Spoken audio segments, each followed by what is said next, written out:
안녕하세요. 제가 겪은 일을 속 시원하게 말하고 싶어서 사연을 신청하게 됐습니다. 어렸을 때부터 참 많은 일을 겪었어요. 가족에 관해 많은 일들이 있었죠. 그만큼 저는 저희 가족을 굉장히 특별하게 생각하고 있어요. 특히 엄마를 많이 사랑하고 친구처럼 지내며 제 인생에 있어 가장 소중한 사람이라고 생각하고 있죠. 그래서 엄마에 대한 이야기가 많이 나올 거예요. 글 쓰는 재주가 없어 걱정이 되지만 편안하게 그냥 들어주셨으면 좋겠네요. 저희 가족은 엄마, 저 여동생 이렇게 같이 살고 있어요. 아빠는 제가 기억도 하기 전에 암으로 돌아가셨죠. 일찍 돌아가셔서 아빠에 대한 그리움은 딱히 없어요. 엄마는 아빠가 돌아가시고 2번이나 재혼을 했는데 2번 다 좋지 않게 끝이 났습니다. 제가 정말 어렸을 때 초등학교 들어가기 전 엄마는 첫 번째 재혼을 하셨어요. 그때 새아빠와 엄마 사이에 여동생이 태어났죠. 저는 아빠라는 존재가 처음이라 아빠라는 단어를 말하는 것도 설레었어요. 처음에 아빠가 생겼을 땐 새아빠와 놀 생각에 두근두근 설레서 잠이 오지 않을 정도였죠.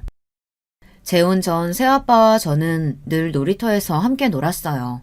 하지만 재혼 후 조금씩 저를 대하는 태도가 달라지는 게 보였죠. 점점 저에 대한 애정이 식더니 여동생이 태어나니까 저는 찬밥 심세가 되었습니다. 제가 놀아달라고 해도 귀찮다며 저를 밀어내거나 무시를 당했죠. 가끔은 언니가 돼서 찡찡거린다고 혼이 나기도 했고요. 그 말에 너무 상처를 받았고 그 어린 나이에 버림받았다는 생각을 해서 집을 나가게 됐습니다. 추운 겨울이었어요. 당연히 그날 집안이 발칵 뒤집어졌죠. 친할머니, 외할머니, 이모, 이모부 모두 저를 찾았어요. 단 한 사람 새아빠만 빼고요. 엄마는 그때 몸이 좋지 않았는데도 맨발로 울며 돌아다녔어요. 저는 놀이터 덩굴에 쪼그려서 앉아 있었죠. 너무 추워서 집에 들어가야 하나 고민이 될 때 엄마가 저를 찾았어요. 등짝을 한 대 맞고 엄마가 저를 껴안으며 울었어요. 너 왜 여기 있어? 엄마가 얼마나 걱정했는지 알아? 왜 나갔어? 그냥 장난친 거야? 저는 사랑받으면 안 된다고, 그래서 나왔다고 말했어요. 엄마는 놀라서 그게 무슨 소리냐고, 도대체 누가 그런 소리를 했느냐고 묻는 거예요. 그때 저는 새아빠가 그렇게 말했다고 거짓말을 했어요. 새아빠는 그런 말은 한 적이 없는데 어린 마음에 새아빠가 너무 미워서 그런 이야기를 했죠. 엄마는 그날 새아빠에게 가서 따졌어요. 그날 일은 잊을 수가 없어요. 처음으로 부부싸움 하는 장면을 봤거든요. 아직도 똑똑히 기억하고 있어요.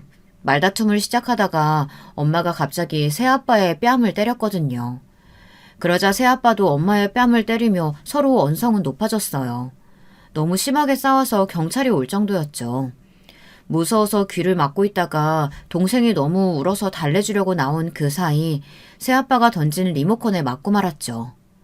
저는 너무 놀라 그 자리에서 엉엉 울었고 엄마는 바로 저를 데리고 병원으로 갔어요. 엄마는 미안하다며 울면서 제게 말했고 치료를 받고 집으로 돌아오는 길에 사실대로 이야기했죠. 제가 거짓말을 했다고. 저는 크게 혼날 줄 알았어요. 근데 엄마는 아무 말도 하지 않고 저를 업고 집으로 갔어요. 그 후로도 혼나지 않았어요. 몇 년 후 제가 그 일에 대해 물어봤는데 엄마는 처음부터 거짓말이라는 걸 알고 있었다고 하셨어요. 싸움을 하게 된 건 오로지 자기가 너무 한심해서 그랬다고 말을 했습니다. 새아빠가 저를 안 좋아한다는 걸 알고 있었는데도 엄마는 새아빠와 부딪히는 일을 만들고 싶지 않아 시간만 지나면 해결이 되기를 모른 척하고 넘겼대요. 근데 제가 참지 못하고 가출을 하게 됐고 그 계기로 엄마는 새아빠와 부딪혀보기로 결심을 했다고 합니다. 그러다 심하게 싸움을 하게 됐고 처음으로 그 결혼이 잘못된 선택이라고 생각했대요. 하지만 여동생이 태어난 지 얼마 되지 않았기 때문에 이혼을 하겠다는 생각은 한 적이 없었다고 했죠.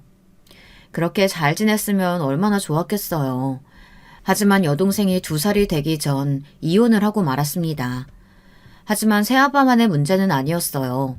새아빠와 엄마는 그 일이 있고 난 후 많이 다퉜어요. 주로 저 때문에 많이 싸웠죠. 싸움이 잦다 보니 다른 문제가 생겨버렸고 사소한 문제로도 다투게 됐어요. 그러다 점점 사이가 틀어졌죠. 새아빠는 여동생마저 돌보지 않고 집에도 들어오지 않았어요. 가끔 들어오기는 했는데 몇 달 뒤엔 들어오지 않았어요. 처음에 들어오지 않았을 때 저는 슬프기보다는 당연하다고 생각했었어요. 아빠라는 존재는 언젠가 사라질 존재라고 생각했기 때문이죠. 지금 생각해보면 어린 나이에 그런 생각을 했다는 게 스스로 조금 짠하고 그러네요. 그렇게 몇 달은 들어오지 않다가 다른 사람이 저희 집에 드나드는 거 아니겠어요? 그리고는 엄마가 제게 물어봤죠. 저기 저 아저씨랑 같이 사는 건 어때? 저는 처음에 그게 무슨 의미인지 몰랐어요. 저는 그냥 아저씨가 저와 잘 놀아줘서 좋았고 새아빠와 다 같이 살면 좋겠다고 생각했어요. 나는 다 같이 살면 너무너무 행복할 것 같아. 아저씨도 좋아. 이건 최근에 들은 이야기인데 엄마는 첫 번째 새아빠와 다투고 나면 외로웠었다고 했어요. 외로운데 집에도 안 들어오니 얼마나 외롭겠어요. 그때 아저씨가 나타난 거죠. 엄마도 그러면 안 된다는 걸 알지만 끌렸다고 했어요. 그렇게 엄마는 새아빠와 이혼을 하지 않았지만 아저씨와 사귀게 됐고 그 사실을 알자마자 새아빠는 이혼하자고 이혼 소송을 했대요. 근데 새아빠도 잘한 게 없는 게 새아빠도 다른 사람을 만나고 있어서 둘이 합의하고 이혼을 했다고 했어요. 그리고는 이사를 가게 됐어요. 첫 번째 새아빠와는 어느 순간부터 만날 수가 없게 됐고 엄마는 두 번째 재혼을 하게 됐죠. 제가 중학교 들어갈 때쯤 첫 번째 새아빠와 이혼을 하게 됐다는 사실을 알게 되었죠. 그렇게 저는 두 번째 새아빠와 지내게 됐어요. 하지만 아빠라고 부르지는 않았어요. 저를 진심으로 좋아해주는 것 같아 마음은 같지만 더는 상처를 받기 싫어 아저씨라고 불렀습니다. 저희 집이 못 사는 편은 아니었지만 그렇다고 넉넉하게 살 정도는 아니었어요. 근데 두 번째 새아빠는 돈이 많았는지 꽤 넓은 집에 살게 됐고 부족함 없이 자랐어요. 그리고 저희 엄마는 젊었을 때 이 일 저 일 아주 다양한 일을 많이 했다고 했는데 많은 일을 하다가 국밥집에 정착하게 됐어요. 어린 기억부터 엄마는 국밥을 팔고 있었죠. 쭉 일을 해오다가 두 번째 재혼 후 일을 그만뒀어요. 내심 엄마의 국밥을 못 먹는다는 게 아쉽기는 했지만 기분이 좋았어요.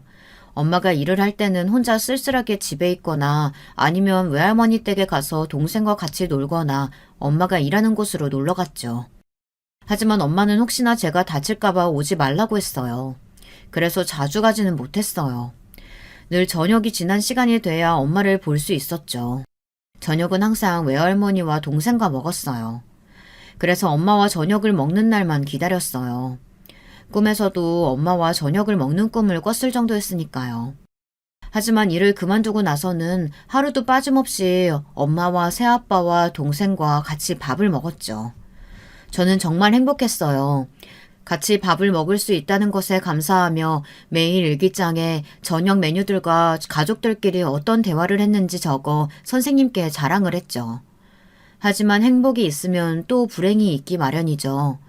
어느 정도 잘하고 삶에 있어 저의 첫 안정기에 접어들려고 했는데 또 꺾이고 말았습니다. 두 번째 새아빠도 한 번 이혼을 하고 재혼을 해서 가정이 있었어요. 그래서 제겐 의붓 여동생이 생겼죠. 가끔 의붓 동생이 저희 집에 놀러 왔어요. 엄마가 싫어할 법도 한데 엄마는 그 의붓 동생을 알뜰살뜰 잘 챙겨줬습니다. 어느 날 평소와 마찬가지로 엄마가 간식을 챙겨주고 제 방에 가서 동생들을 놀아주고 있었어요. 근데 갑자기 누가 문을 쾅쾅 두드리는 게 아니겠어요? 엄마는 놀라서 현관 쪽으로 가 확인했고 모르는 아줌마가 문을 세게 두드리고 자기 딸 내놓으라며 소리를 치는 거예요. 저와 동생은 무서워서 방으로 숨었는데 을붓 동생은 밝은 표정으로 현관을 뛰쳐나갔죠. 엄마다! 그 아줌마는 을붓 동생의 엄마였어요. 근데 조금 이상했어요.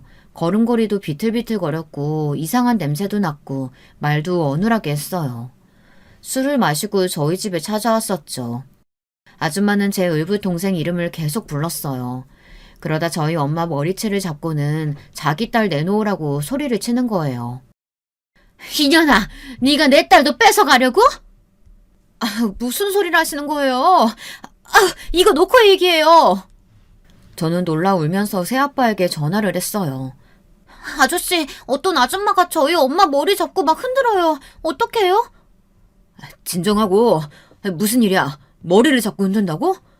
네, 동생 엄마인 것 같은데 막 엄마를 때려요.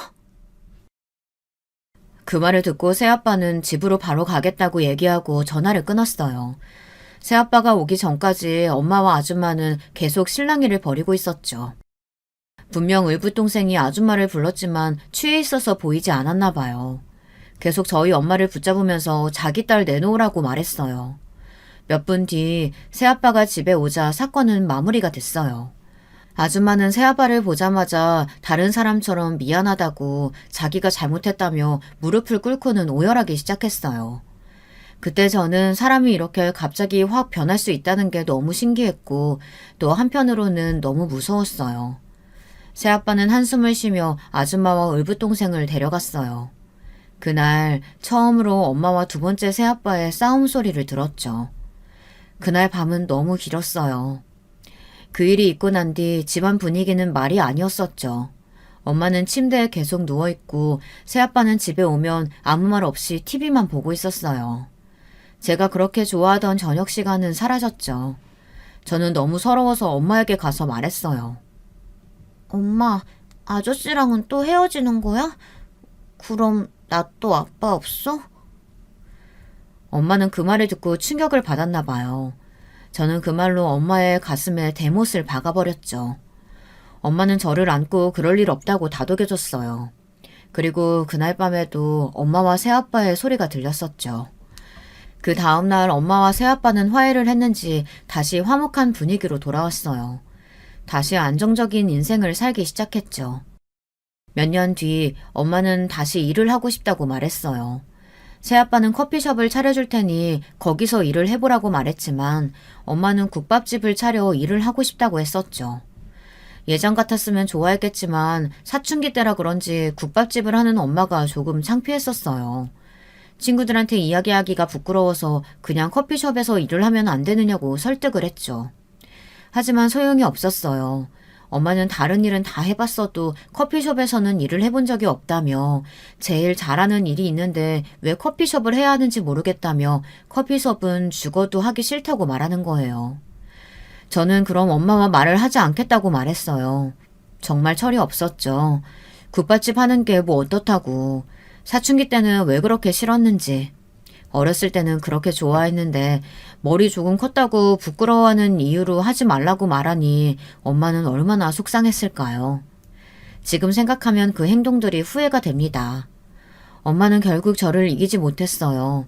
하지만 결국 얼마 안 가 국밥집을 하게 됐죠. 그것도 어쩔 수 없이요. 왜냐하면 이혼을 하게 됐거든요. 갑자기 이혼이라니 뜬금없으시죠? 저희 가족에겐 아무 문제가 없었는데 말이에요. 문제는 갑자기 나타났어요. 새아빠가 다시 전 가정으로 돌아간다고 말했기 때문입니다. 알고 보니 아줌마는 이혼을 한 후 술에 의존하면서 살았다고 해요. 그래서 저희 집에 찾아왔을 때도 그렇게 취해 있었던 거고요. 근데 이게 꼭 이혼만의 문제는 아니라고 했어요. 그 전부터 술 문제로 다툼이 많이 있었고 그것 때문에 이혼을 한 것도 있었다고 했으니까요. 근데 이혼 후 더 문제가 돼서 술을 더 마시게 됐고 결국 감당하기 힘든 정도까지 오게 된 거였죠. 아줌마는 새아빠에게 계속 다시 합치지 않으면 죽을지도 모른다고 문자를 보냈다고 했어요. 엄마는 그 사실을 몰랐고요. 왜냐면 늘 그 문자는 지우고 들어갔다고 새아빠가 엄마에게 사실대로 말했어요.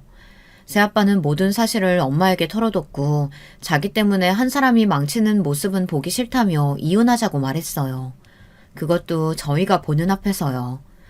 술을 마시고 이야기해서 저랑 동생이 있었는지도 모를 거예요. 여보, 진짜 내가 당신한테 많이 미안해.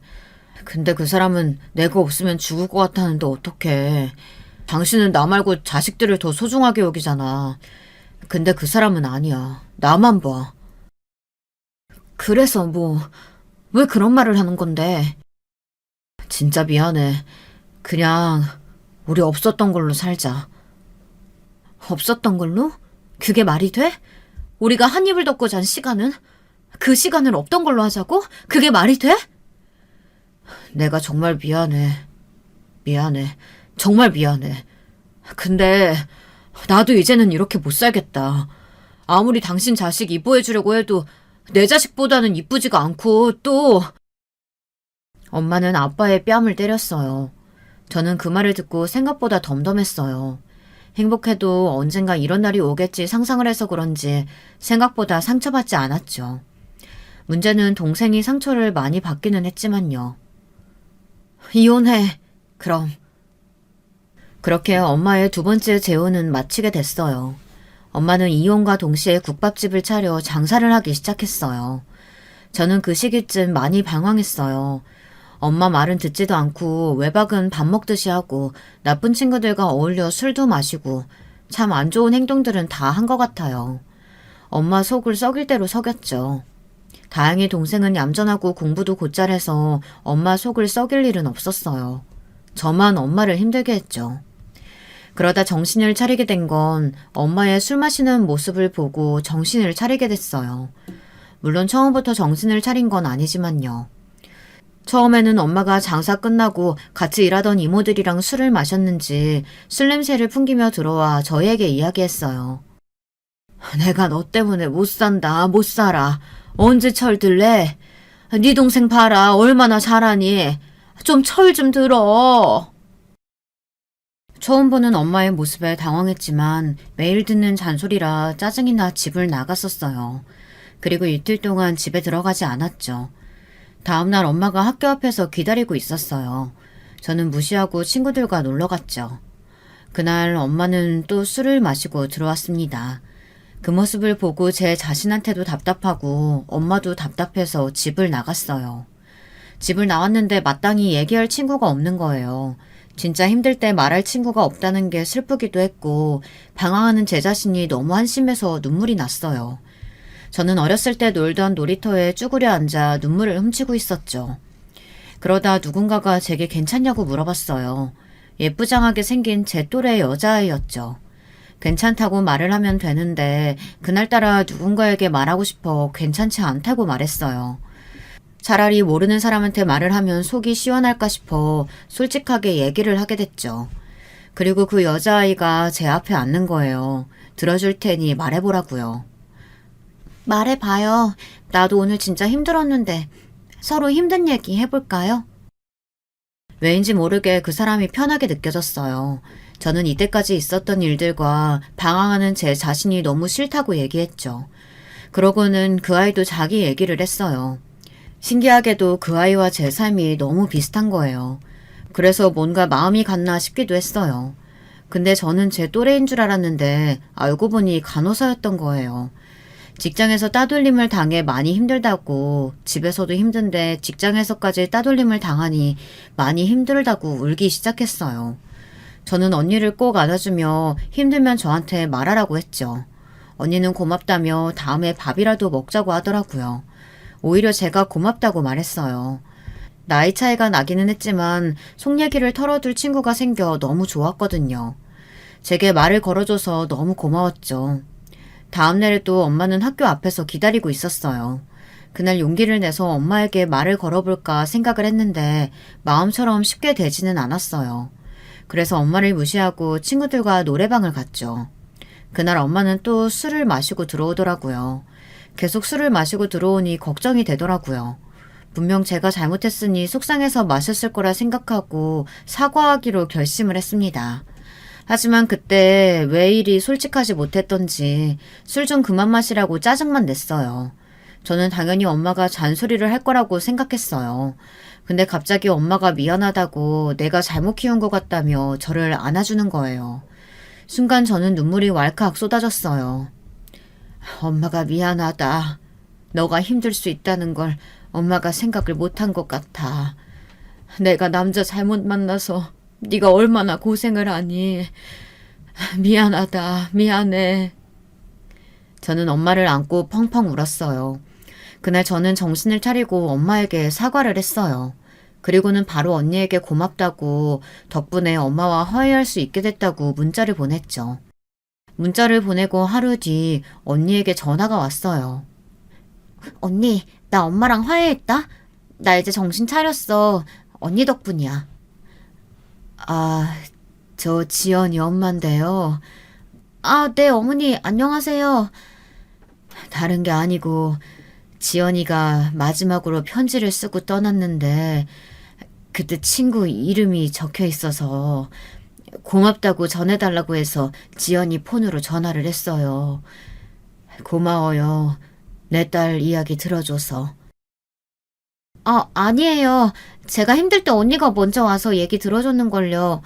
근데 언니는 어디로 갔어요? 언니는 따돌림을 견디지 못하고 가슴 아픈 선택을 하고 말았어요. 딱 한 번 봤는데도 정말 좋은 사람이라고 느껴졌는데 좋은 친구가 될 수 있을 거라고 생각했는데 그렇게 가버리니 마음이 아팠어요. 그 언니 같은 사람이 되고 싶어서인지 저도 정신 차리고 간호사라는 꿈을 갖게 됐어요. 하지만 방황하던 시기에 공부를 하지 않아서 다시 중학교 공부부터 시작을 해야 했어요. 그래서 저는 동생을 붙잡고 하루에 3시간씩 자며 공부를 했죠. 그해 대학에 붙지는 못하고 재수를 해서 가고 싶은 학교에 갈 수 있게 됐어요. 학교에 붙은 해에는 저희 가족에게 좋은 일만 일어났어요. 국밥집은 맛집으로 소문이 났고 엄마는 그 틈을 타 시장에 있는 한 건물을 사 확장 이전을 하며 장사가 저 잘 되고 있었죠.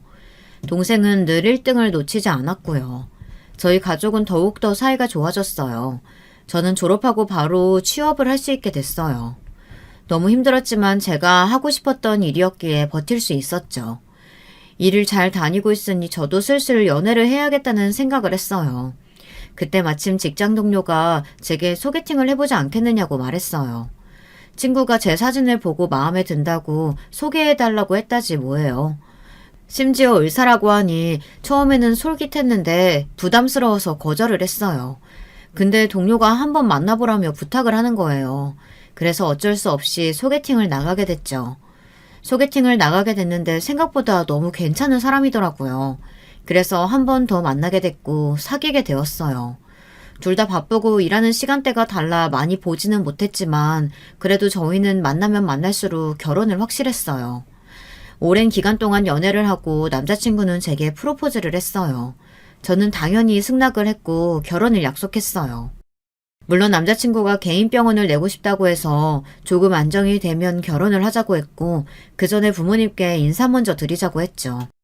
근데 저는 결혼 전부터 시댁살이를 하게 될 줄은 몰랐어요. 보통 결혼 전부터 시댁살이가 시작되나요? 저희 시어머니와 시누이의 성격이 장난이 아니었어요. 저희는 결혼 약속 전까지 서로 부모님을 뵙지 않았어요.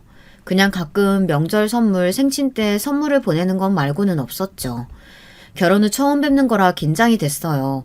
시어머니 생신 때 처음 뵙게 됐죠.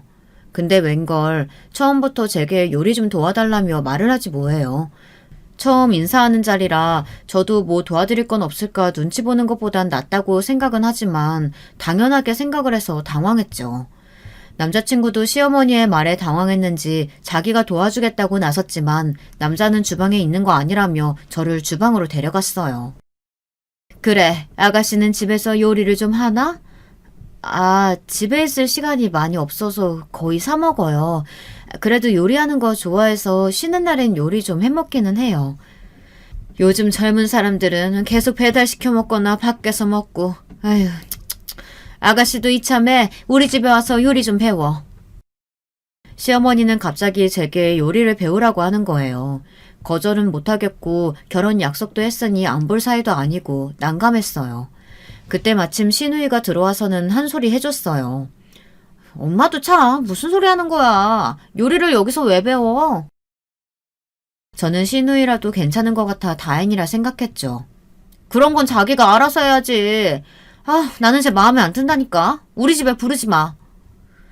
저는 살다 누가 대놓고 마음에 안 든다고 말하는 사람은 처음이었어요. 시누이의 인성이 남자친구에게 다 갔나 싶을 정도로 싸가지가 없었어요. 밥 먹고 있는데 제게 여우 같다고 말을 하는 거 있죠. 그러면서 저한테 자기야 거리면서 까내리는데 어처구니가 없었어요. 자기야, 미안한데 내가 딱 싫어하는 관상이 있거든? 근데 자기가 딱 그 관상이야. 그래서 막 마음에 들지는 않네. 그렇다고 내가 못되게 굴지는 않아.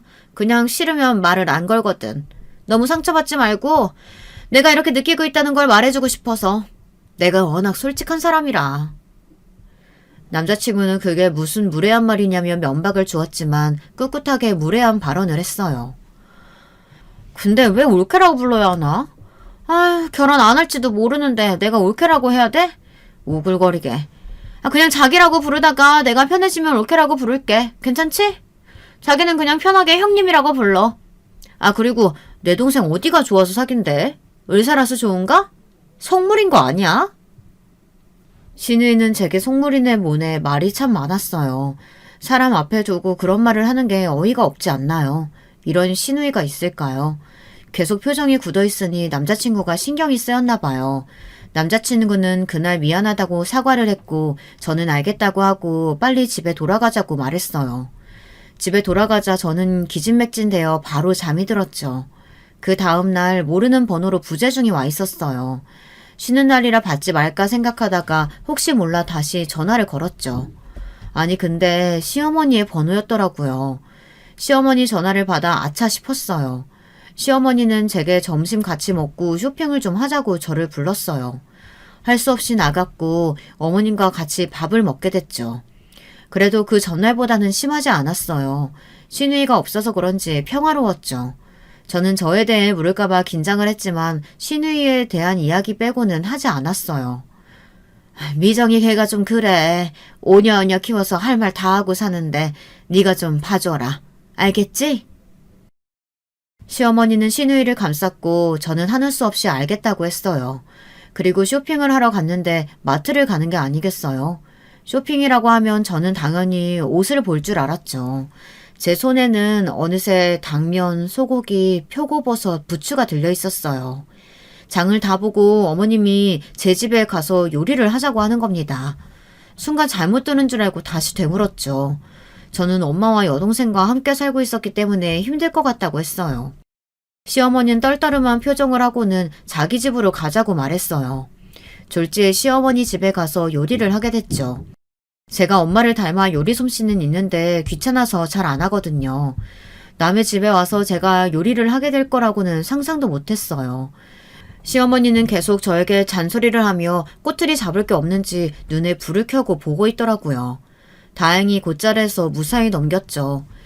이 일을 남자친구에게 이야기했더니 미안하다고 사과를 했어요.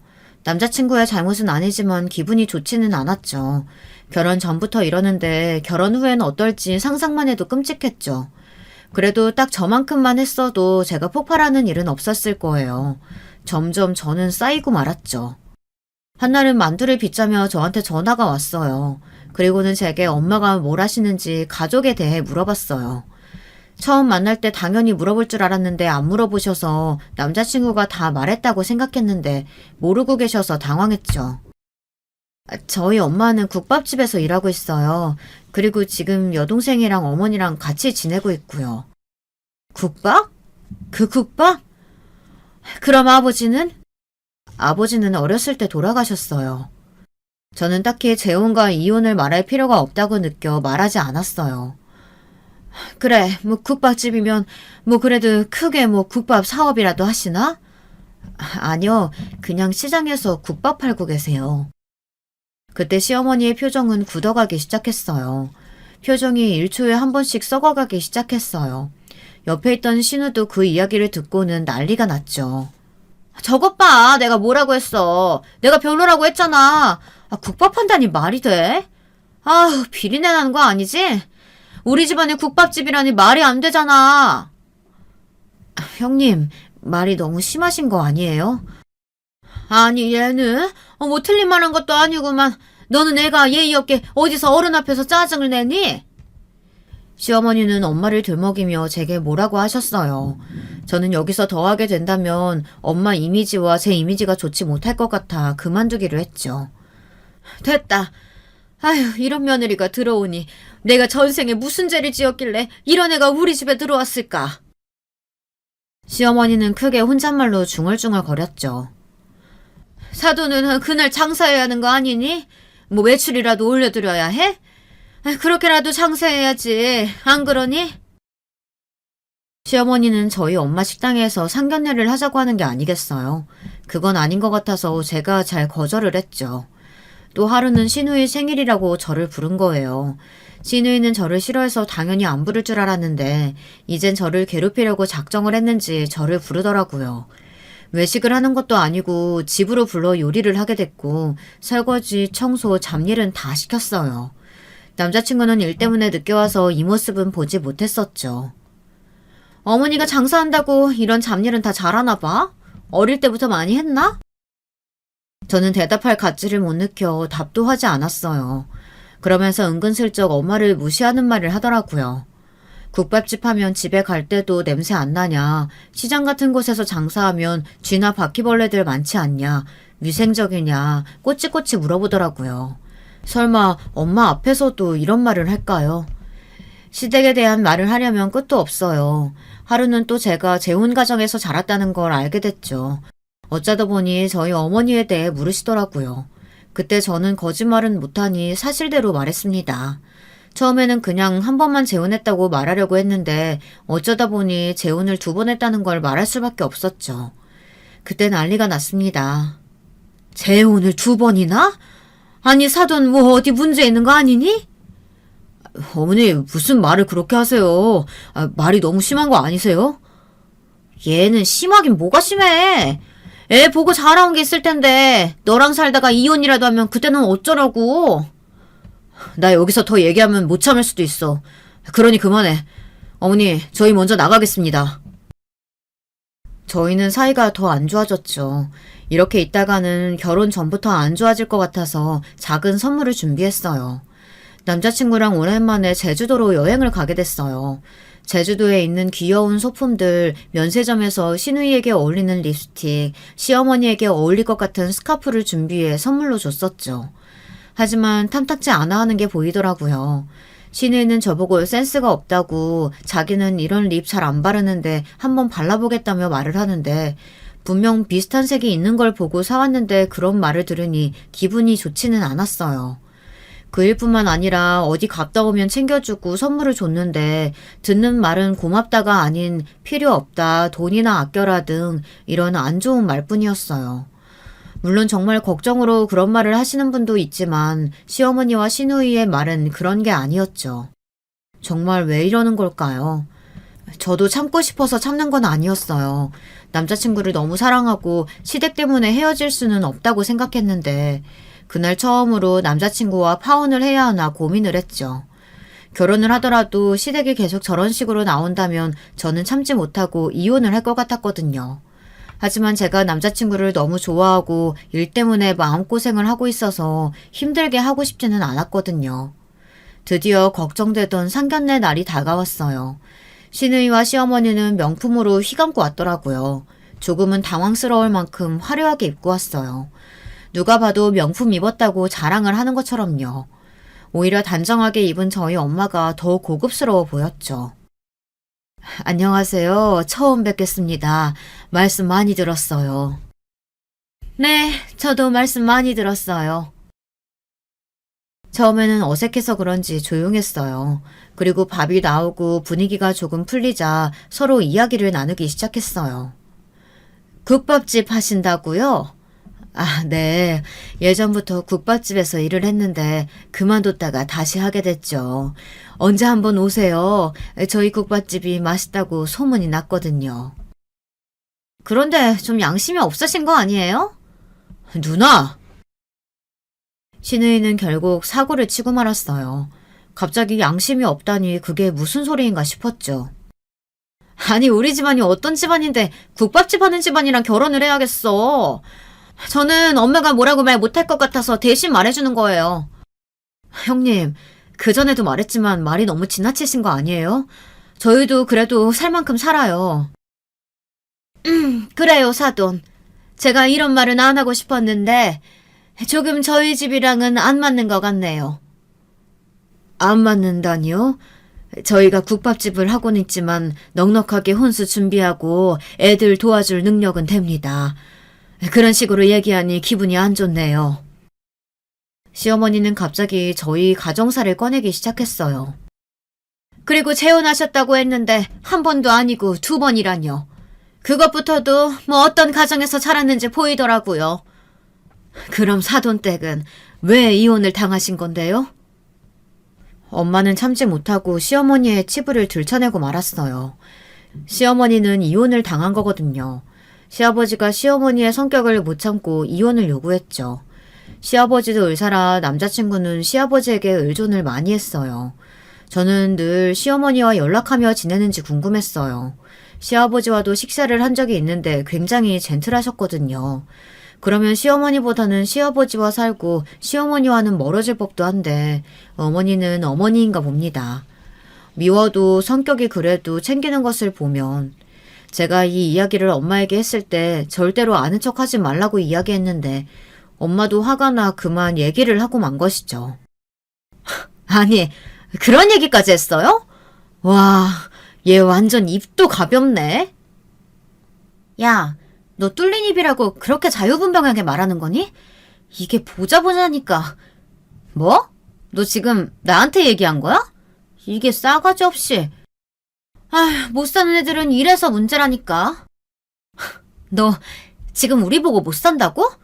이게 미쳤나? 너 우리 집 잘 모르는구나. 말하는 거 하고는 저급해서. 아휴, 막말로 정말 우리 집이랑 맞는다고 생각하니? 그리고 사돈 양심 있어요? 천박한 음식 팔면서 우리 의사 아들을 넘봐.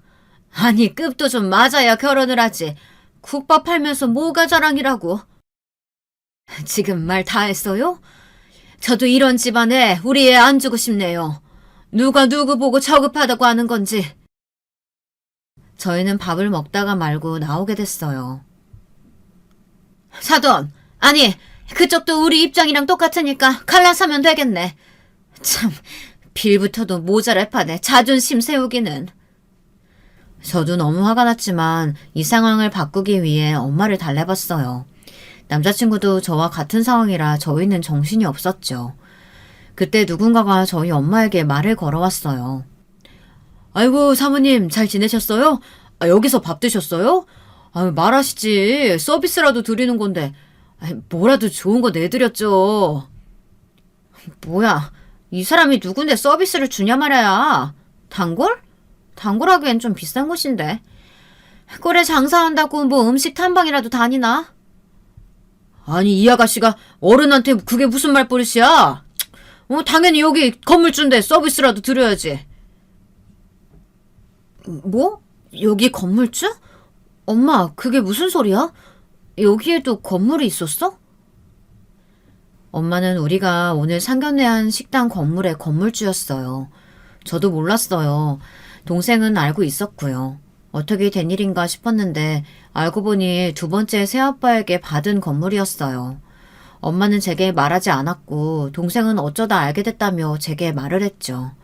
시어머니의 표정은 새하얗게 질려 있었어요.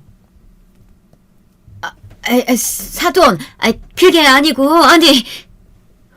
봤죠? 저희 이렇게 대할 집안 아니라고. 저희 엄마 국밥집도 크게 하고 그 건물 주고 여기도 엄마 건물이에요. 그런데 뭐? 국밥집은 아니라고? 여기 어딘지 알죠? 강남. 요즘은 강남 건물주 보고도 뭐 급이 안 맞는다 뭐다 얘기하는구나. 시누이와 시어머니는 말을 하지 못했어요. 저도 제가 보기에 굉장히 커 보였거든요.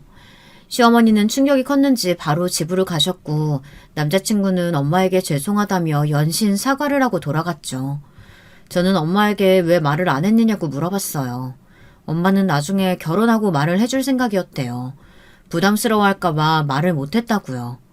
그리고 건물주 딸이라고 하면 남자친구가 저를 사랑하지도 않는데 건물만 보고 결혼할까봐 걱정돼서 말을 못했다고 했어요. 아니, 아무리 그래도 그렇지 말이라도 좀 해주지. 아니면 엄마 이렇게까지 욕 안 먹어도 됐었잖아. 저는 너무 속상해서 그 자리에서 울고 말았어요. 저희는 그 식당으로 다시 들어가 식사를 했죠. 그리고 남자친구를 다시 불렀어요. 엄마는 남자친구에게 결혼은 해도 되지만 시댁에 가는 일은 없었으면 좋겠다고 했어요. 그러자 남자친구가 엄마에게 다시는 볼 일 없을 거라며 걱정 말라고 말했죠. 남자친구는 시어머니와 시누이에게 인연을 끊겠다고 하고 저에게 온 거였어요. 괜히 저 때문에 그래서 미안했지만 남자친구는 자기도 힘들었다면서 매일 자기를 핑계로 시아버지에게 돈을 뜯었고 일도 안 하면서 매일 명품에 비싼 음식을 고집하고 사모님 아가씨 소리 듣기를 좋아한다며 치를 떨더라고요. 그래서 이번 기회에 연을 끊었다고 했어요.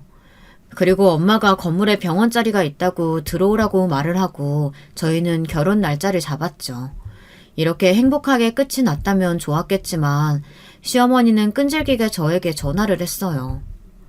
너 왜 이제 전화 받니? 내가 사과하려고 해도 전화를 받지 않으니 사과를 할 수가 없잖니? 어머님, 저희 이제 안 보기로 한 거 아니에요? 지금 너 때문에 이렇게 됐는데 그런 말이 나와? 아휴, 미안하다. 내가 미안하다고 했으니까 빨리 아들한테 말 전해다오. 내가 생각 짧았다고. 다시 돌아오면 안 되겠냐고. 그렇게 좀 말 좀 해봐. 시어머니는 저에게 미안한 게 아니라 남자친구를 다시 돌리고 싶어서 제게 연락을 한 거였어요. 그래도 조금이라도 제게 사과를 했더라면 저도 생각을 바꿔서 어떻게든 관계를 개선하려고 했는데 조금도 반성하는 기미가 보이지 않아 더는 할 말이 없다고 했죠. 신우이도 마찬가지였어요. 신우이는 제가 일하는 곳까지 찾아와 제게 말을 했어요. 자기야, 아니 올케, 정말 너무한 거 아니야? 우리 엄마가 사과했다며. 그런데 그걸 못 받아주고 더는 할 말이 없다고 끊어? 지금 내 동생이 그렇게 행동하니까 너가 뭐라도 되는 것 같은데 그건 아니지.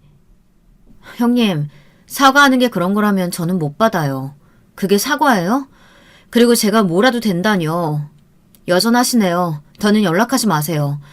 저도 상처받았고 저희 가족들 다 상처받았어요. 사과를 하려면 제대로 사과하세요. 그리고 그 전부터 저는 좋게 지내려고 노력했어요. 그걸 안 받은 사람은 형님이랑 어머님이고요. 시어머니와 시내에는 제가 전화를 받지 않자 문자로 사과를 계속 보냈어요.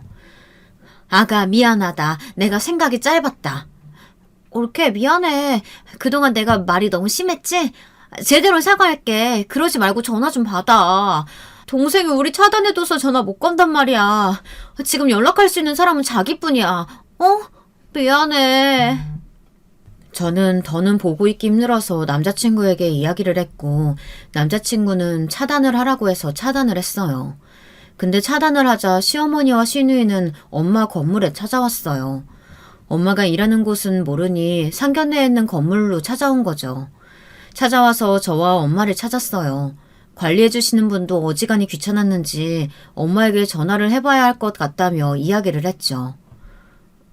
왜요? 왜 자꾸 바쁜 사람 오라가라 만들어요? 여기서 더 할 말은 남아있나 보죠? 시어머니와 시누이는 또 한껏 멋을 부리고 왔었어요. 사과를 하러 온 사람보다는 쇼핑을 하러 온 사람들처럼 보였죠. 뭐 옷차림으로 뭐라고 할 건 아니지만 그래도 사과하러 온 사람 치고는 굉장히 꾸미고 와서 꼴불견이었어요. 사돈, 제가 잘못했어요. 네? 결혼 다시 생각해보세요. 며느라가 다시 한번 생각해보자. 내가 다 잘아마. 시어머니는 저희가 결혼하는 것도 모르고 있더라고요. 그래서 저도 모르는 척 시어머니 때문에 결혼을 하지 않을 거라고 말했죠. 얘, 너 진짜 이제 건물주 딸이라고 막 나가는 거야? 미안하다고 했잖아. 아니, 이게 미안하다는 사람의 태도인가요? 시누이는 미안하다고 소리를 쳤어요. 다른 사람들은 다 쳐다봤고 시누이는 아랑곳하지 않고 소리를 고래고래 치며 사과를 했어요. 분에 못 이겼는지 울며불며 미안하다고 사과를 하는데 안쓰러운 것보다는 정말 미친 사람처럼 소리를 치고 있어 너무 불편했어요. 결국 저는 남자친구를 부를 수밖에 없었고 남자친구가 그렇게 화내는 건 처음 봤어요. 제발 그만 좀 하세요. 저희 끝난 사이잖아요. 어머니도 그만 정신 차리고 이제는 둘이 알아서 잘 살아요. 어머니랑 누나 둘 다 바람 펴서 자기 인생 망쳐놓고는 나한테 뭘 바라는 거야? 순간 모든 건물에 있는 사람들이 저희를 쳐다봤어요. 저도 놀라서 남자친구를 바라봤죠.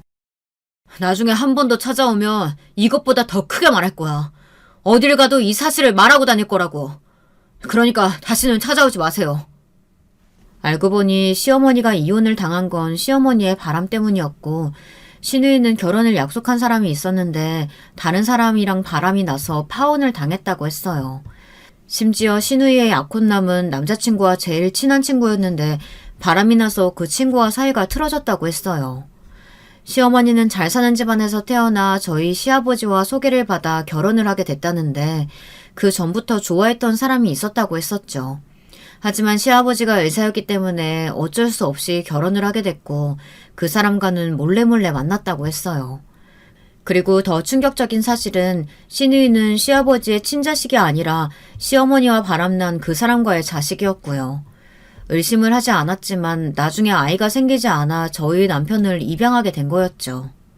그 후로도 아이를 가지기 위해 노력을 했지만 생기지 않아 여러 가지 검사를 했는데 시아버지가 자식을 낳을 수 없는 몸이란 걸 알게 됐죠. 그래서 시아버지는 시어머니의 바람을 알게 됐고 이혼을 하게 됐다고 했어요. 처음에는 별거만 했었는데 시어머니는 정신을 못 차리고 그 사람과 한 달 정도 한 집에서 같이 살았다고 했어요. 그걸 보고 열받아서 시아버지는 이혼을 선택했죠. 그리고 시아버지는 시누이를 아꼈다고 했어요. 하지만 시누이가 바람이 나자 시아버지는 똑같다며 시누이마저 연을 끊게 됐죠. 남자친구는 모든 사실을 어렸을 때부터 겪었지만 자신은 그 누구의 자식도 아니니 뭐라고 할 수가 없었대요. 하지만 시어머니와 시누이가 잘한 행동은 하나 있었는데요. 남자친구에게 모든 사랑을 다 줬다고 합니다. 자기 자식처럼 잘 대해주고 친동생처럼 아껴줬다고 했어요. 어쩐지 시어머니와 시누이가 닮지 않은 것 같더니 완전 다른 사람이라 그랬나 봐요. 하지만 신기한 건 시아버지와는 닮아 있었거든요.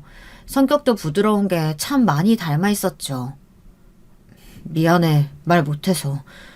나도 힘들었어. 내가 입양하라는 사실도 말하면 날 떠날까봐 말을 못했어. 그리고 어머니도 누나도 그걸 말하는 걸 원하지 않는 것 같아서 모른 척 넘어갔고. 앞으로 찾아올 일은 없을 거야. 그걸 치부라고 생각하는 사람들이니까 부끄러워서 더는 오지 않을 거고. 괜히 주눅 들어있는 남자친구를 보니 마음이 아팠어요. 괜찮아. 나도 뭐 가정사가 복잡한데 뭘. 나도 나중에 말했잖아. 혼자 고생했겠다. 우리는 서로 믿으면서 잘 살자. 사랑해. 저와 남자친구는 그 일로 더욱더 믿음이 강해졌고 서로를 사랑할 수 있는 계기가 되었어요. 시어머니와 시누이만 생각하면 참 경우 없는 사람들이라고 생각이 들지만 그 덕에 저희 사랑은 더 커질 수 있어 다행이라고 생각이 들어요. 저희는 혼인신고부터 먼저 했고 법적으로 부부가 되었어요. 결혼 준비도 열심히 하고 저와 남편과 같이 일을 할 수 있게 되었죠. 해피엔딩이죠. 결혼식 때는 시어머니와 시누이는 부르지 않고 대신 시아버지가 오시기로 했답니다. 다행히 남편과 그 친구와도 잘 풀어 다시 친한 친구가 되었고요. 건물 세입자들도 저희 결혼을 축하하겠다고 했어요. 지연이 언니가 살아있었다면 와서 축하해줬겠죠. 그럼 제 이야기를 들어주셔서 감사합니다. 안녕하세요. 저는 남편과 사랑스러운 두 딸과 같이 경기도에서 사는 40대 후반 여자입니다. 제 얘기가 등장하면 더 재밌게 들을 수 있을 것 같아 제보합니다. 우선 이 얘기를 하려면 무엇보다 우리 친정가족에 대해 설명하고 넘어가야 합니다. 단도직입적으로 저는 부모님이 이혼하셨어요. 그런데 가정환경이 안 좋거나 가난하거나 그런 것은 전혀 아니랍니다. 제 위로는 3살 차이가 나는 친언니가 있고 부모님은 정확히 제가 초등학교 1학년일 때 이혼하셨어요. 이혼 전에도 부모님은 사이가 좋으셨고 언니와 저를 데리고 여행도 자주 다니고 외식도 자주 하는 화목한 가정이었습니다. 아버지는 은행에 다니셨는데 이미 그때도 나이에 비해 능력이 좋아서 돈이 부족한 집은 아니었어요. 그런데 왜 이혼했는지 궁금하시죠? 부모님은 사이가 안 좋아서가 아니고 친할머니 때문에 이혼하셨습니다. 친할머니가 우리 엄마와 외할머니를 매우 싫어하셨거든요. 결혼 전에도 끔찍이 싫어해서 엄마를 찾아가 몇 번이고 결혼하지 말라고 난리를 쳐서 외할머니가 엄마를 말릴 정도였다고 합니다. 그런데 엄마와 아빠는 둘이 너무 사랑하니까 헤어지지 못하고 그대로 집안 반대에도 결혼해서 저와 언니를 낳았어요.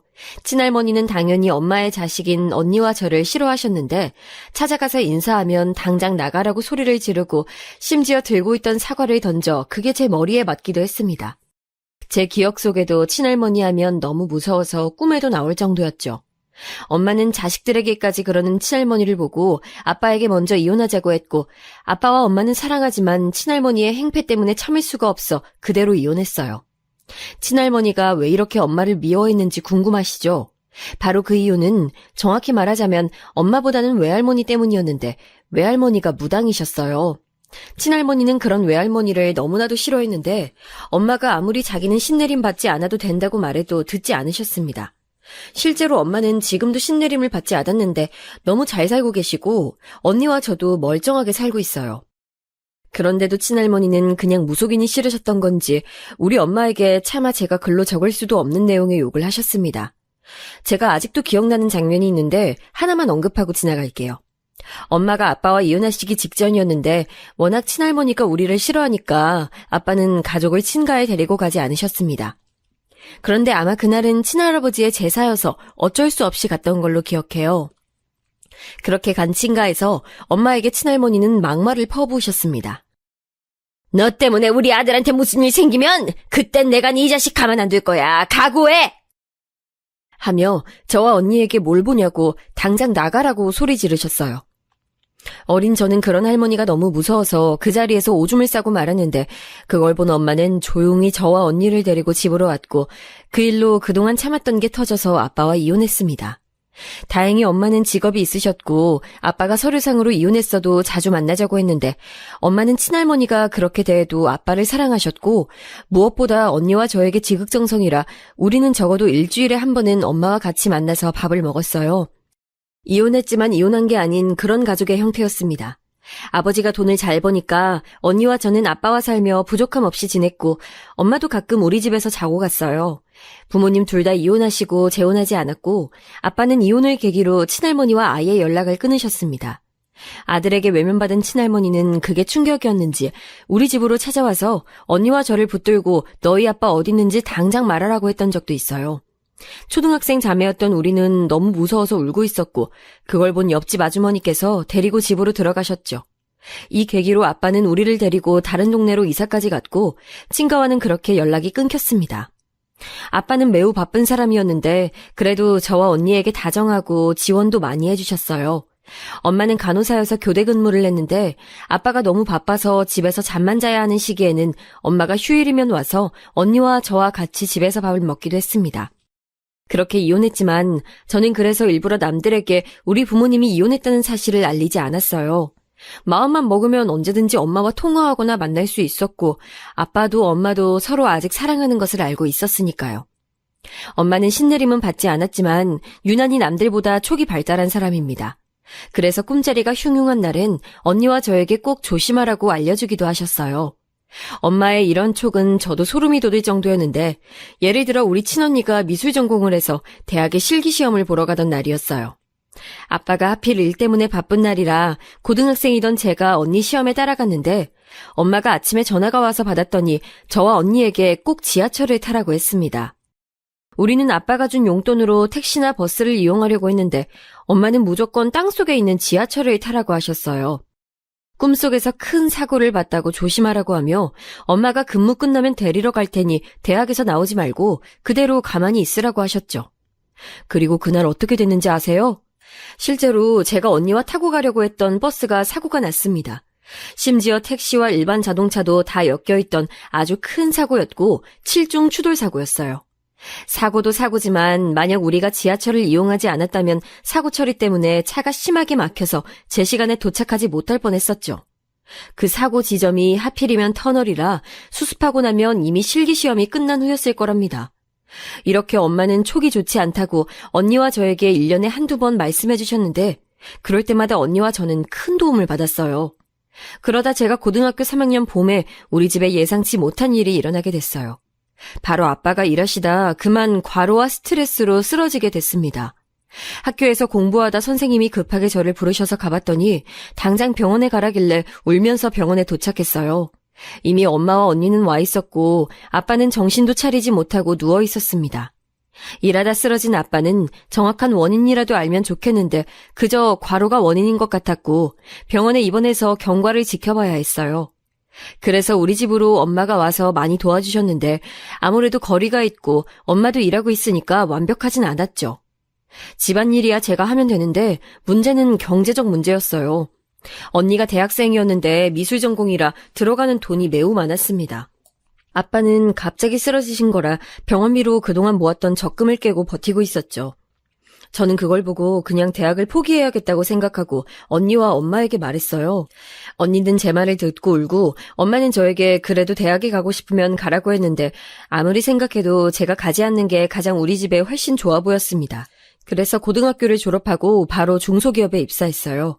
거기서 회계 관련 일을 하게 됐는데 다행히 언니들이 저를 잘 챙겨줘서 생각보다 잘 적응할 수 있었습니다. 사회생활을 생각보다 빨리 시작했지만 그래도 배운 게 참 많았어요. 돈을 버니까 언니 등록금도 대주고 엄마한테 용돈도 줄 수 있어 기뻤습니다.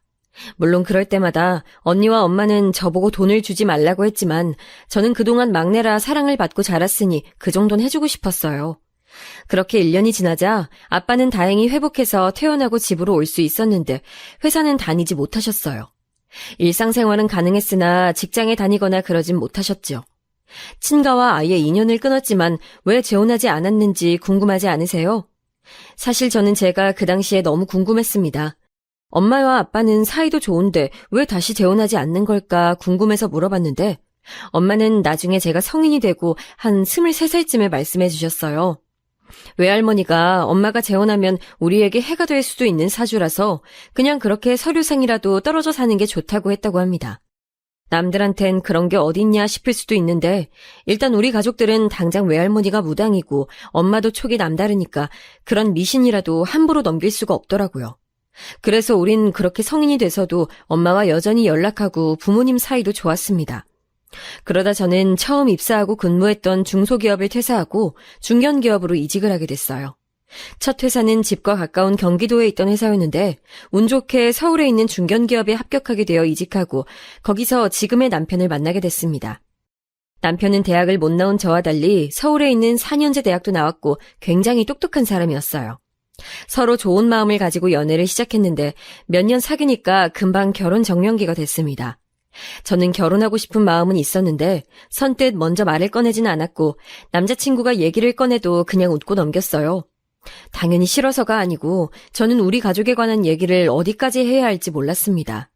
사실 그때 친언니가 4년 만난 남자친구와 결혼하려고 했는데 남자친구 쪽 부모님이 반대해서 헤어졌었거든요. 이유는 바로 우리 가족이 이혼 가정이라는 이유였어요. 저도 몇 번 봤던 언니 남자친구였는데 그렇게 집안 반대로 시작도 못하고 헤어진 것을 보니까 겁이 많이 났습니다. 언니는 파혼의 충격으로 다니던 직장도 그만두고 한동안 너무 힘들어했고 그 모습을 본 부모님도 마음 아파하셨거든요. 그래서 저도 모르게 결혼 얘기가 나오면 방어적으로 대했고 그걸 나중엔 남자친구가 오해해서 자기와 결혼하기 싫냐고 물어보기까지 했습니다. 결국 전 우리 가족의 얘기를 사실대로 터놓게 됐어요. 그래서 그때 부모님은 이혼하셨고 그 뒤로 쭉 이렇게 지내게 됐어.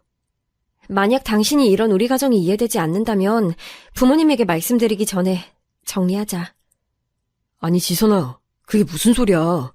난 네가 이런 사연이 있는 줄 몰랐어. 그리고 난 네가 어떤 가정 환경에서 자랐든 중요하지 않아. 일단 부모님께 내가 잘 말씀드릴 건데 너무 걱정하지 마. 우리 부모님 그럴 분들 아니셔. 사실 남자친구를 보며 어떤 환경에서 자라면 저렇게 사람이 긍정적이고 다정할 수 있을까 생각했던 적이 한두 번이 아닌 저는 살짝 기대하기 시작했습니다. 물론 반대하시면 어쩔 수 없다는 마음도 당연히 가지고 있었죠. 며칠이 지나고 남자친구는 저에게 부모님이 사람이 중요한 거라며 일단 얼굴이나 보자고 하셨다고 전했어요. 그래서 바로 부모님을 뵈러 갔는데 가기 전날에 얼마나 떨렸는지 모르겠습니다. 백화점에 가서 몸에 좋다는 홍삼도 구매하고 꽃까지 챙겨서 부모님을 뵈러 갔는데 예상보다 굉장히 따뜻하게 저를 맞이해 주셨어요. 남자친구는 형제 중 장남이었는데 그래서 이런 자리가 처음이라 떨려서 밤에 잠도 자지 못했다고 하셔서 저도 그랬다고 하니까 금세 분위기가 풀어졌습니다. 그리고 음식을 먹었는데 진짜 시어머니 음식 솜씨가 장난 아니라 저는 첫 만남인데도 너무 맛있어서 밥 한 그릇을 다 비웠어요. 그걸 보시고 시부모님이 잘 먹어서 좋다고 웃으셨고 그렇게 훈훈한 분위기 속에 얘기할 수 있었습니다. 시부모님이 질문하시면 저도 신중하게 대답하고 제 의견을 똑바로 얘기하니까 이렇게 똑똑한 아가씨가 본인 아들과 결혼한다니 즐겁다고 말씀해 주시기도 했어요. 인사를 마치고 남자친구를 통해 들은 얘기는 시부모님이 저를 마음에 들어한다는 말이었습니다. 저도 당연히 시부모님이 좋았고 남자친구도 우리 집에 인사하러 왔는데 엄마도 그때 오셨어요. 언니와 달리 그래도 상대 부모님이 이혼 가정이라고 편견을 가지지 않고 대해주셨다고 하니까 부모님은 기뻐하며 남자친구를 맞이했습니다. 자기네 부모님 실제로 보니까 생각보다 더 사이가 좋으시더라. 내가 말했잖아. 서류상으론 이혼이어도 우리 가족 분위기 자체는 화목했어. 진짜 그런 것 같더라. 그렇게 저와 남자친구는 매우 순조롭게 결혼 준비를 할 수 있었는데 양가 부모님들의 얘기 끝에 불필요한 예단이나 절차는 생략하기로 했어요. 상견례도 하고 결혼식까지 성공적으로 마치고 본격적인 결혼 생활이 시작됐는데 처음엔 되게 순조로웠습니다. 시부모님이 다행히 재력이 있어서 우리 회사 앞에 있는 아파트도 구해주셨고 우리 집에서도 넉넉하게 혼수를 넣어주셨어요. 저희도 부모님들의 도움에 부응하려 최대한 자주 찾아뵈었고 연락도 많이 했습니다. 남편은 형제고 저는 자매여서 시댁에는 제가 딸 역할을 하고 친정에는 남편이 아들 역할을 했습니다. 덕분에 시댁에서도 친정에서도 우리의 결혼이 성공적이라고 자식 한 명 더 생겼다고 하시며 분위기가 좋았습니다. 언니도 제가 결혼하고 파혼한 전남친이 아니고 다른 좋은 사람을 만나 결혼하게 됐어요. 다행히 새로운 사람의 부모님께서도 우리 부모님처럼 이혼 가정이 중요한 게 아니고 사람 됨됨이가 중요하다고 하시며 언니를 좋게 봐줬다고 합니다. 언니와 제가 결혼하자 아빠는 특히 엄마보다 더 좋아하셨어요. 당신께서 아프니까 아무래도 딸들의 미래에 대해 많이 걱정하고 있었거든요. 남편은 형제여서 밑으로 시동생이 한 명 있었는데 제가 결혼하고 2년 뒤에 결혼하게 됐습니다. 서방님은 제가 결혼하기 전에 시댁에 갈 때 종종 봤는데 성격도 좋고 외모도 훌륭해서 여자들에게 인기가 딱 봐도 많을 것 같았어요. 서방님은 대형 종합학원에서 수학 강사로 일하고 있었는데 저와 남편처럼 직장에서 동서를 만났다고 합니다. 시부모님께서 본격적으로 동서를 인사시키기 전에 우리 부부를 먼저 따로 만났는데 동서의 첫인상은 전 되게 좋았어요. 제가 상대적으로 조용하고 차분한 편이라면 동서는 저와 성격이 아예 달랐습니다. 첫 만남에 약한 저라 전날부터 남편에게 떨린다고 했었는데 만나고 나서는 동서가 분위기를 이끌어가서 낯가림이 크게 없이 친해지게 됐어요. 서방님도 남편에 비해서는 참 활발한 편인데 부부가 서로 잘 만났다고 생각했습니다. 남편이 회사에서 친절하고 무엇보다 매우 성실하고 어떤 경우에도 침착한 게 좋아서 결혼을 결심했었는데 동서는 서방님이 반대로 활발하고 매번 자신감 있는 태도가 좋았다고 해요. 시부모님의 반응을 남편에게 들었는데 역시나 시부모님도 마음에 들어 하셨다고 해서 얼마나 다행이었는지 모릅니다. 그렇게 서방님까지 결혼하고 처음엔 시댁에 갈 때마다 얼마나 즐거웠는지 몰라요. 시부모님도 우리에게 잘 대해주고 동서와 서방님도 다 또래니까 얘기가 잘 통했거든요. 동서는 영어학원 선생님으로 일하고 있었는데 어렸을 때부터 영어를 잘하는 사람이 부러웠던 저는 동서에게 칭찬도 자주 했습니다. 그리고 얼마 지나지 않아 저는 첫째를 임신하게 되었는데 동서도 곧바로 임신해서 시댁에서는 겹경사라고 시어머니가 얼마나 좋아하셨는지 몰라요. 친정에서도 제 임신 소식을 듣고 엄마는 외할머니에게 우리 아이가 건강히 잘 태어날 것 같냐고 너무 많이 물어서 나중엔 외할머니가 그만 물어보라고 할 정도였습니다. 동서와 임신 기간이 겹쳐서 자연스럽게 둘이 얘기도 많이 하고 서로의 집도 놀러가면서 더욱 친해질 수 있었어요. 어차피 가족이니까 서로의 집에 가면 마음이 편했고 다 아는 사람이니 즐겁게 얘기할 수 있었습니다. 다만 동서는 입덧이 전혀 없었는데 제가 입덧이 너무 심해서 그게 고통이었어요. 심한 입덧 때문에 저는 버스를 탈 수도 없었고 업무를 하다가도 자주 화장실에 가서 그게 참 민망하더라고요.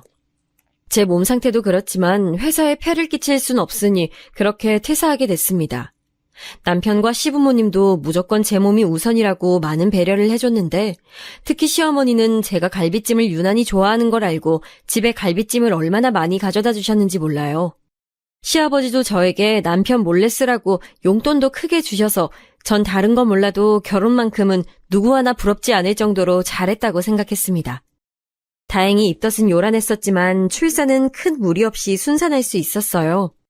의사의 반대에도 저는 자연분만을 고집해서 낳았는데 너무 다행히 저도 아이도 건강했습니다. 친정에 가서 산후조리를 하고 우리 집으로 왔는데 그때부터 특히 동서와 같이 공동 육아를 하게 됐어요. 동서는 아들을 낳고 저는 딸을 낳았는데 개월수가 비슷해서 말이 잘 통했습니다. 그런데 아이들 나이가 100일이 지나가고 점점 커가면서 동서와의 만남이 그렇게 달갑지 않았어요. 일단 저와 아이를 키우는 양육 방식의 차이가 컸는데 우리 부부는 남편도 그렇고 저도 그렇고 아이들 발달에 크게 신경을 쓰는 편이 아니었습니다. 관심이 없는 것은 절대 아니고 만약 아이가 좀 늦게 걷거나 말이 늦어도 크게 스트레스 받지 말고 사랑을 많이 주며 키우자고 무엇보다 인성이 제일 중요하다는 주의였죠. 그래서 저는 개월수에 맞는 발달 과정도 제대로 알지 못할 정도로 그냥 먹는 것에 신경 쓰고 또 보건소에 가서 맞아야 하는 필수 접종만 챙기기 바빴습니다. 다행히 우리 딸은 발달이 빠른 편이라 돌전에 걸었는데 동선의 아기는 돌 때도 걷지 못했어요. 저는 그냥 자연스러운 현상이니 너무 신경 쓰지 말고 언젠간 다 걸을 거니까 스트레스 받지 말라고 했는데 동선은 눈에 띄게 상심했죠. 너무 티가 나니까 시부모님도 앞에서 동선의 아기를 많이 칭찬하고 저도 아이가 뭐만 하면 똑똑하다, 영리하다 남발을 했어요. 하지만 우리 딸이 말도 더 빨리 했고 동선의 아기는 우리 딸의 개월수가 되었을 때 말을 하지 못했습니다. 동서는 그 이후로 더 아이 교육에 집착하기 시작했는데 특히 본인이 영어 강사니까 아직 한글도 떼지 못한 아이에게 영어를 주입하기 시작했어요. 다른 건 몰라도 영어만큼은 우리 아기에게 지기가 싫었는지 3살인 애한테 영어로 말 거는 걸 보고 저는 속으로 얼마나 놀랐는지 모릅니다. 그래도 그럴 수 있다고 생각했어요. 모든 엄마는 자기 아이가 천재인 줄 아는 게 당연한 거고 저도 우리 딸이 제 눈에는 천재고 박사였으니까요. 그래도 겉으론 티내지 않고 시댁 식구들도 나서서 서방님 아이를 치켜 세우니 동서 마음이 좀 풀렸던 것 같습니다. 그리고 전 둘째를 바로 가져서 2살 터울에 둘째 딸을 낳았고 동서도 둘째로 딸을 낳았는데 우리 둘째보다 1살 아래였어요. 첫째들은 그래도 나이가 똑같으니 비교가 이해됐지만 둘째는 터울이 14개월이 나는데도 동서는 아이 발달에 대해 비교하기 시작했습니다. 어머, 형님, 서윤이도 지윤이처럼 빨리 걷네요? 무슨 방법이라도 있으세요? 딱히 다른 방법은 없고 그냥 키우지 뭐. 동선의 둘째도 빨리 걸을 거야. 원래 여자애들이 남자애들보다 어릴 때 발육이 빠르잖아. 너무 걱정하지 마. 만날 때마다 제가 따로 어떤 좋은 방법을 알고 있는 건지 묻는 동서가 저는 점점 불편해졌어요. 그래도 가족이니까 최대한 겉으로 티를 내진 않았죠. 시부모님도 눈치채시고 일부러라도 동서가 있을 땐 우리 아이들의 발육 상태에 대해 칭찬하지 않으셨습니다. 그러다 사건이 하나 터지게 됐는데 바로 우리 부부와 서방님 부부의 첫째 자식들의 초등학생 때였어요. 그렇게 사교육에 관심이 많지 않았던 저와 남편은 아이가 친구들과 비교했을 때 말이 빠르고 잘한다는 것은 알았어도 영재라고 생각하진 않았습니다. 그런데 7살 초반에 유치원 선생님에게 진지하게 연락이 왔었어요. 어머님, 지윤이 영재학교에 보내도 되실 것 같아요. 한번 학원이라도 알아보세요. 사실 저는 저 전화를 받고도 진지하게 생각하지 않고 그냥 선생님이 우리 딸을 참 좋게 봐준다고만 생각했습니다. 그런데도 제가 그냥 별다른 행동을 취하지 않자 이번엔 원장님이 남편에게 연락해서 원으로 오라고 했어요. 이렇게까지 싶었는데 유치원 선생님들은 우리 첫째가 공부에 재능이 있는 게 확실하다고 무조건 검사라도 받아보라고 하셨습니다. 이때 남편과 저는 고민에 빠지게 됐는데 검사를 받았는데 만약 영재가 아니라면 그땐 상관없지만 영재라면 그땐 어떡하지 생각이 들었어요. 물론 아이가 똑똑하다니까 엄마로선 좋았는데 그거와 달리 저와 남편은 그냥 일반 학교로 진학하게 하고 싶었거든요. 여러분들은 어떻게 생각하세요? 우리 부부는 다행히 이런 부분에서 같은 마음이었는데 만약 영재여도 대한민국에 얼마나 많은 영재가 있는데 거기 갔다가 괜히 상처를 받을 수도 있고 어릴 때만 영재일 수도 있잖아요. 그래서 아이의 나중을 위해서라도 보내지 않는 것이 나을 수도 있다고 생각했습니다. 원장님은 그 얘기를 듣더니 충분히 이해한다고 그래도 학습발달 검사는 받아보자고 하셔서 결국 받게 됐는데 이걸 다행이라고 불러야 할까요? 우리 첫째 아이는 전국에서 내로라 하는 영재는 아니었어요. 물론 또래보다 영리한 것은 맞았지만요. 그래서 남편과 저는 그냥 아이를 일반 학교에 보내게 됐습니다. 서방님 부부와 우리 부부는 꽤 가까운 거리에 살았는데 그래서 첫째들은 같은 초등학교로 가게 되었죠. 유치원은 동서가 영어 유치원에 보내서 달랐는데 같은 초등학교를 보내다니 저는 최대한 동서와 잘 지내고 싶었습니다. 그래서 먼저 연락해서 아는 정보도 공유하고 학원도 어디 다닐지 동서에게 많이 물어봤어요. 제가 동서에게 그렇게 문의하니까 동서도 저와 얘기가 통한다고 생각했는지 서로 연락을 많이 하게 됐습니다. 그러다 아이들 학교에서 영어 말하기 대회가 있었는데 우리 첫째가 거길 나가고 싶다는 거예요. 아이가 하고 싶다니까 저와 남편은 최대한 지원을 많이 해줬고 동서 말을 들어보니 동서 아들도 같은 대회에 나간다는 말을 들었습니다. 그리고 당일이 됐는데 저와 동서는 같이 아이들을 응원하러 갔어요. 남편들은 바쁘니 엄마들이 갔는데 거기서 사건이 일어나게 됐어요. 눈치채신 분들도 있으실 텐데 그 말하기 대회에서 우리 딸이 대상을 탔습니다. 동서 아들도 상을 탔는데 그냥 본상이라고 참가상 비슷한 것을 받았어요. 그때 저는 우리 딸이 대상을 탈 거란 생각은 하지도 못해서 당황한 마음도 있었고 당연히 기쁜 마음과 옆에서 표정을 굳히고 대놓고 기분이 좋지 않은 동서의 눈치를 보느라 얼마나 힘들었는지 모릅니다. 최대한 분위기를 풀어보려고 혼자 말을 하며 아이들 챙기랴 동서에게 말 거느라 고생했어요. 우리 애들 진짜 고생 많았다. 그동안 열심히 준비했잖아. 준혁이도 고생했어. 축하해. 동서도 수고했어. 집에 가서 맛있는 거 먹어. 동서는 제 말이 끝나자마자 바로 아이를 데리고 집으로 갔는데 저는 그제서야 우리 첫째 아이를 온전히 축하할 수 있었어요. 아이가 좋아하는 초코 케이크도 사고 평소에 그렇게 먹고 싶어 하던 젤리도 한 상자를 사서 집으로 갔습니다. 진짜 전혀 기대하지 않았는데 받은 상이었고 또 여러분 중 부모이신 분들은 제 마음을 이해하실 텐데 제가 탄 상보다 우리 아이들이 탄 상이 더 값지거든요. 남편에게 연락해서 이 소식을 알렸고 빨리 집으로 오라고 하고 집에 가서 남편과 둘째와 같이 축하 파티를 가족끼리 하고 있었는데 갑자기 남편이 전화를 받으러 베란다로 나갔습니다. 10분이 지나도 들어오지 않아서 제가 아이들 보고 아이스크림 먹고 있으라고 하고 베란다로 갔더니 상당히 곤란한 표정으로 전화를 받다가 끊더라고요. 여보, 왜? 회사에서 연락 온 거야? 급한 일이면 가봐. 아니, 여보. 당연히 당신은 그러지 않았을 거 알아. 근데 혹시 오늘 재수 씨한테 뭐라고 했어? 당황스럽네. 어? 아니? 왜? 아, 서방님 전화야? 나 그냥 준혁이도 본상 탔으니까 그거 축하한다고 했지. 애들이 이 대회 준비한다고 고생했잖아.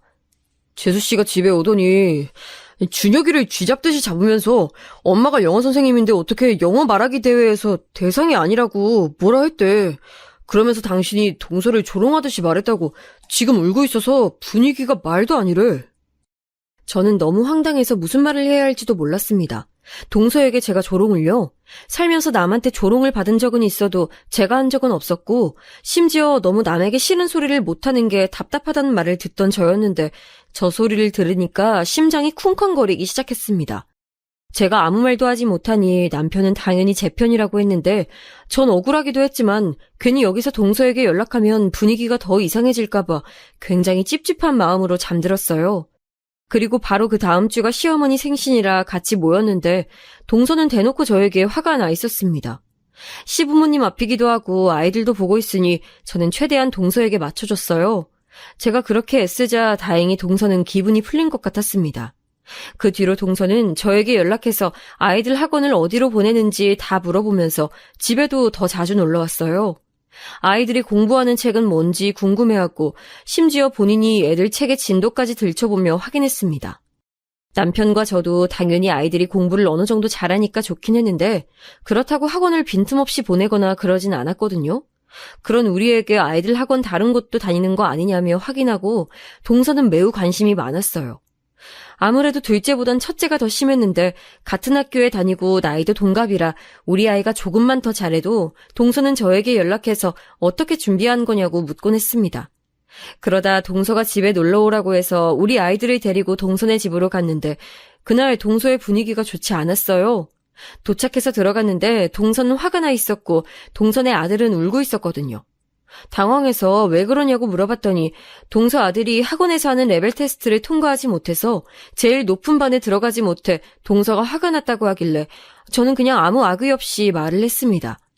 아직 대학에 진학하려면 멀었는데 벌써 그렇게 높은 반에 집착할 필요가 없잖아요. 그러면 본인도 아이들도 힘들 테니 최대한 좋게 말을 꺼냈습니다. 에이, 동서, 너무 그렇게 화내지 마. 애들도 다 자기 때가 있는 거야. 억지로 시키면 더 못하잖아. 그리고 충분히 똑똑하니까 기다리다 보면 동서 기대에 맞게 부응할 거야. 형님 애들이 공부를 잘하니까 그런 말을 할 수 있는 거죠. 저도 형님처럼 애들이 아무 노력 없이 잘 됐으면 좋겠네요. 뭐?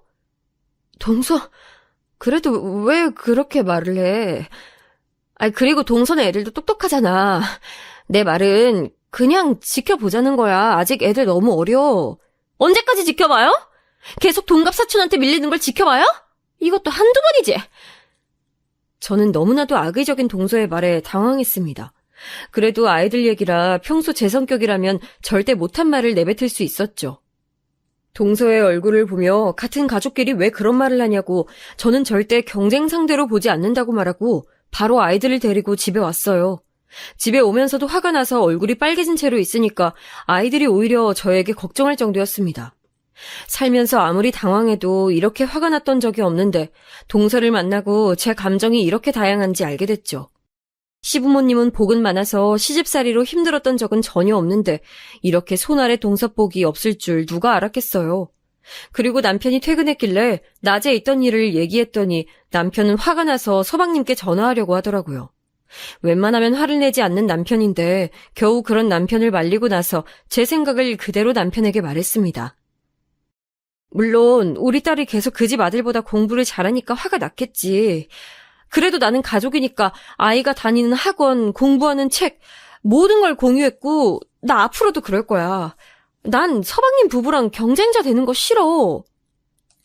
마침 이때도 곧 명절이라 시댁에서 같이 모이게 됐는데 동서도 저도 좋은 감정이 있지 않으니까 그게 겉으로 티가 났어요.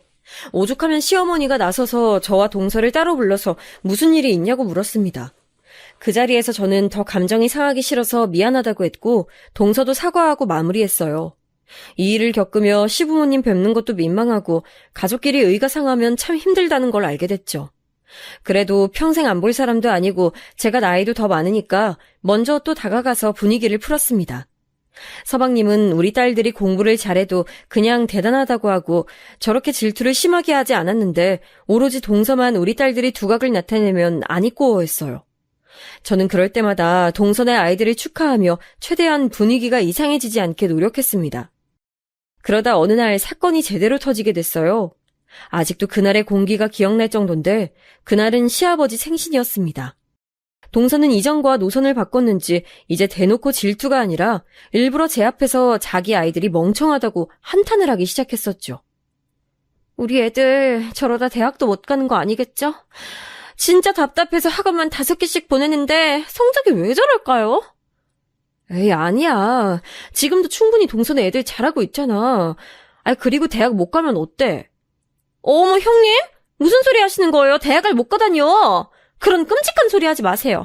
저는 그거 상상도 하기 싫어요. 끔찍하다니. 아니야, 동서. 나도 대학 못 갔는데 지금 이렇게 잘 살고 있잖아. 대학이 다가 아니야. 각자 잘하는 게 있는 거지. 요즘은 특히 더 그렇잖아. 형님, 대학 안 나오셨어요? 몰랐어? 집안 형편이 그때 안 좋아서 대학을 나올 수가 없었어. 물론 나도 생각도 없었고. 동서는 제가 그렇게 말하자 전혀 몰랐던 사실이라고 표정이 장난 아니었어요. 대학 못 나온 게 그렇게 놀랄 일인가 싶어서 저는 민망하게 웃었습니다. 그런데 동서는 마치 못 들을 말을 들은 것처럼 표정이 굳어졌어요. 저도 사람이니까 그 모습을 보고 당황했지만 그래도 제가 대학을 나오지 못했던 것에 대해 자격지심이 있거나 그러진 않았으니 당당했어요. 그런데 동서는 이 대화를 계기로 완전히 사람이 바뀌었습니다. 아마 우리 애들이 더 공부를 잘하는데 제가 대학을 나오지 않았다는 게 엄청난 충격이었나 봐요. 그런데 제가 황당했던 이유는 동서는 예전처럼 서방님에게 울면서 말하거나 시부모님이 눈치챌 정도로 기분 나쁜 티를 대놓고 내지 않았습니다. 오히려 다 같이 있을 때는 민망할 정도로 갑자기 우리 애들을 칭찬하고 저를 추켜 세웠어요.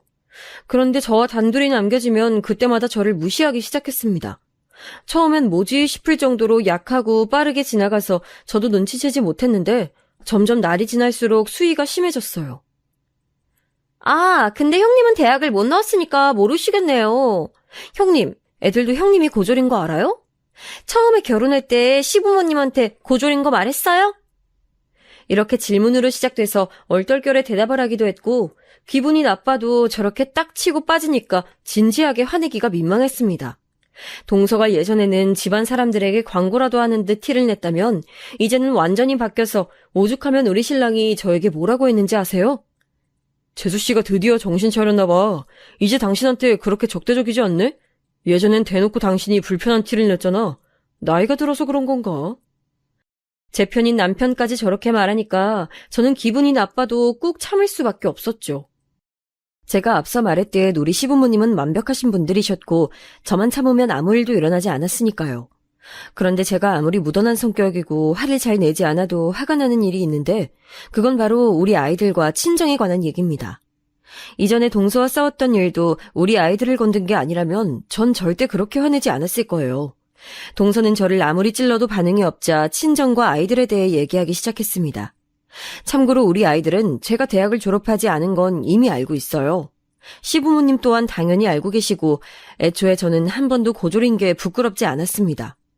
그래서 별 반응이 없었던 건데 그러다 일이 터지게 됐어요. 그날은 정확히 설날 전날이었고 저와 동서만 둘이 시댁집에 남겨지게 됐습니다.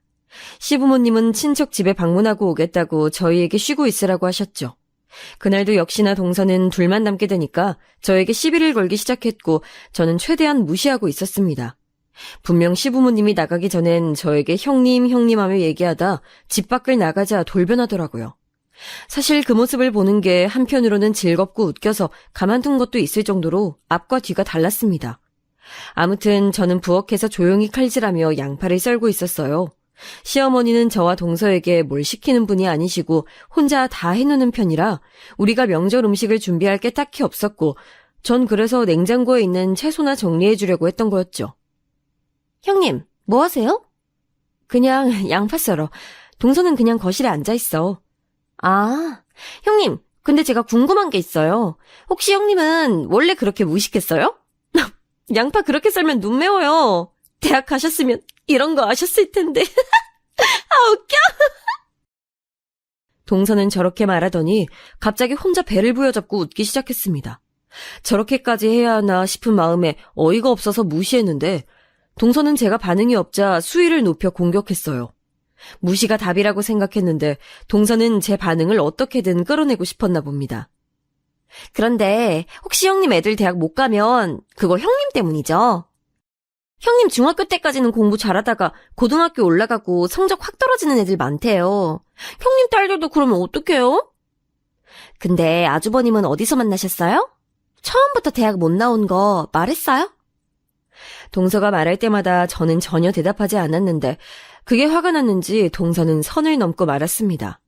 일부러 무시하는 제가 안 입고왔는지 급기야 부모님을 건들기 시작했어요. 아, 근데 형님, 혹시 부모님이 이혼했다고 들었는데 아무래도 가정환경이 대학 진학할 때 많이 중요하죠? 여러분, 저는 참을 만큼 참았다고 생각해요. 애들을 건드는 것도 당연히 참을 수 없지만 더 참을 수 없는 건 바로 우리 부모님을 건드는 거랍니다. 결혼할 때 친언니가 이혼 가정이라는 이유로 파혼까지 했던 터라 더 이혼 얘기에 민감한 저였는데 저 말을 하니 참을 수가 없었어요. 칼질을 하다 뚝 멈추니 동서는 자기가 이겼다는 듯 웃음을 짓기 시작했습니다. 제가 그동안 상대할 가치가 없어서 무시했더니 그게 본인이 이긴 줄 알았던 것 같아요. 제가 부처도 아니고 더 참을 순 없어서 전 동서에게 이리 오라고 손짓을 하고 귓가에 조용히 속삭였더니 동서가 얼굴이 하얗게 질렸습니다. 동서, 우리 부모님이 이혼한 이유가 뭔지 알아? 우리 엄마가 앞으로 일어날 안 좋은 일을 누구보다 잘 보는 무당이거든.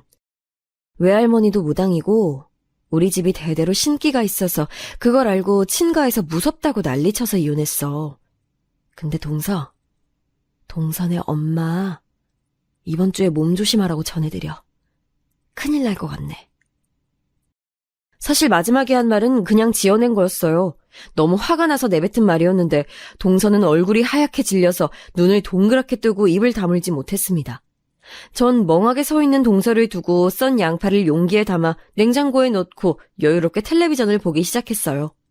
그날은 덕분에 더 막말을 듣지 않았는데 집으로 와서 이렇게 쉽게 물리칠 거였으면 그냥 미리 시도할 걸 후회까지 할 정도였습니다. 그리고 전 사실 제가 저렇게 말했던 것도 잊고 있었어요. 근데 우연히 겹친 건지 동서 친정엄마가 실제로 교통사고가 나게 됐습니다. 물론 제가 말한 것처럼 심하게 다친 건 절대 아니었고 운전하다 보면 흔히 당하는 접촉사고였어요. 저도 경험해본 그런 가벼운 사고였는데 동서는 그 일이 일어나자 제 발이 저린 건지 저에게 연락해서 화내기 시작했습니다. 형님, 지금 저주하신 거죠? 어떻게 그럴 수 있어요? 아니 저주라니. 동서 말을 무슨 그렇게 해? 참, 동서 막내딸이나 걱정해. 동서 뒤로 병원 보인다. 물론 이번에도 그냥 던진 말입니다. 저는 동서가 아무리 우리 아이들을 건드려도 절대 그쪽 집 아이들을 욕하거나 뭐라 한 적은 없는데 저도 당하고 있을 수만은 없잖아요.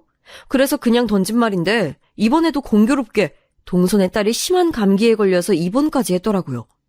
사실 아이들은 면역력이 약해서 감기에 자주 걸리는데 그냥 제가 봤을 땐 우연히 겹친 건데 동서는 제가 저주를 내렸다고 화를 내다 급기야 딸까지 아프니까 저에게 전화해서 울기 시작했습니다. 이중인격도 아니고 어떻게 저렇게 인간이 바뀔 수 있는지 궁금할 정도였죠. 형님, 용서해주세요. 제가 잘못했어요. 우리 가족 그만 괴롭혀요. 마치 제가 가해자로 착각이 드는 말로 용서해달라고 하니 당연히 저는 화가 났습니다. 본인 가족은 소중하고 우리 가족을 건드는 건 아무렇지 않았나 봐요. 괘씸해서 아무 말도 하지 않고 끊었고 그 뒤로 연락을 받지 않았습니다. 그런데 하늘도 그런 동서를 용서하고 싶지 않았던 건지 급기야 동서 친정언니가 길 가다 크게 넘어져서 입원했다는 소식을 들었어요. 사실 동서네 집에 일어난 일들은 충분히 일어날 수 있는 일들인데 동서는 제가 저주를 내려 그렇다고 생각했는지 급기야 서방님에게 이혼하자고 했다고 하더라고요. 자기는 저와 같이 가족을 할 수 없다고 서방님에게 이혼을 요구했다는 소리를 남편에게 전해 들었는데 저는 그 소리를 듣고 시부모님을 찾아가 그동안 있었던 일을 다 말하기 시작했습니다. 제가 얘기를 끝내자 시부모님은 당연히 당황하셨고 남편은 왜 이제 얘기하냐고 분노하기 시작했죠. 서방님에게 남편이 화가 나서 전화했더니 서방님도 당황하더라고요. 그리고 나중에 결국 진짜로 이혼하게 됐는데 이유는 바로 동서의 잘못이었습니다. 저도 전해 듣고 깜짝 놀랐는데 동서는 그동안 아이들에게 공부에 대한 압박을 많이 줬더라고요. 매일 공부하라고 하고 원하는 성적이 나오지 않으면 아이들에게 밥도 주지 않았고 그것 때문에 서방님과 다툼이 잦았다고 합니다. 그런데 동서는 급기야 본인 친정에 계속 다치는 사람이 늘어나니까 그걸 제 탓이라고 말하며 서방님에게 시부모님 욕을 했대요. 제가 무당 집안인 것을 알면서도 결혼시켰냐고 보는 눈이 없다고 욕해서 안 그래도 서방님은 이런 여자와 평생을 살아야 하나 생각했다고 합니다. 그렇게 서방님 부부는 이혼했고 아이들은 서방님이 키우기로 했다고 해요. 저에게 수고 많았다며 시부모님과 남편은 오히려 위로해줬고 지금은 너무나도 잘 지내고 있습니다. 제가 이 얘기를 했더니 엄마는 깔깔 웃으며 잘 됐다고 했어요. 동서와 신경전을 더 벌이지 않아도 된다니 저는 그것만이라도 얼마나 다행인지 모릅니다. 이혼하며 재산 분할 과정에서 법정 싸움까지 갔다고 들었는데 결과적으로 서방님은 손해 없이 마무리했다고 전해줬어요. 서방님은 그래도 그동안 봤던 정이 있으니 변호사를 써서 끝이 더럽게 끝내고 싶지 않았는데 동서가 끝까지 손해는 하나도 보지 않으려고 해서 결국 동서는 아이도 못 데려가고 재산도 받지 못했습니다. 이혼하면서 동서 친정에 주고 있던 용돈도 없어지니까 동서네 친정 부모님이 서방님에게 전화해서 종일 일도 못하게 괴롭히고 했나 봐요. 나중엔 서방님이 질려서 아예 다 차단까지 할 정도였죠. 그래서 오히려 서방님은 저에게 이런 여자와 평생을 살 뻔했다고 고맙다고 했습니다. 무당 집안이라는 게 때론 우리를 힘들게 할 때도 있었지만 이렇게 좋은 일도 가져다 주는 것을 보고 무슨 일이든 생각하기 나름이라고 생각하게 됐습니다. 제 사연은 여기까지입니다. 남편과 이 얘기가 나오면 웃겨서 웃음을 참을 수가 없는데 여러분은 어떻게 들으셨는지 모르겠어요. 남편은 저에게 외할머니가 저 몰래 부적이라도 쓰신 거 아니냐고 하던데 여러분은 어떻게 생각하세요? 아니면 혹시 자식이라면 끔찍하게 생각하는 우리 엄마의 도움일까요? 뭐가 됐든 사연을 들으시며 한 번이라도 웃으셨으면 그걸로 됐습니다. 우리 가족은 다행히 아무 탈 없이 지내고 있고요. 앞으로도 큰 탈 없이 살도록 정직하게 살 거예요. 자기가 한 일은 다 자기에게 돌아온다고 하잖아요. 저는 그 말을 믿습니다. 그래서 아이들에게도 말을 예쁘게 하라고 하고 있어요. 저렇게 크고 작은 일이 다 본인에게 돌아오거든요. 우연히 겹친 게 과연 우연일까 싶기도 하고 참 재밌는 일이었습니다. 제 사연 들어주셔서 감사합니다.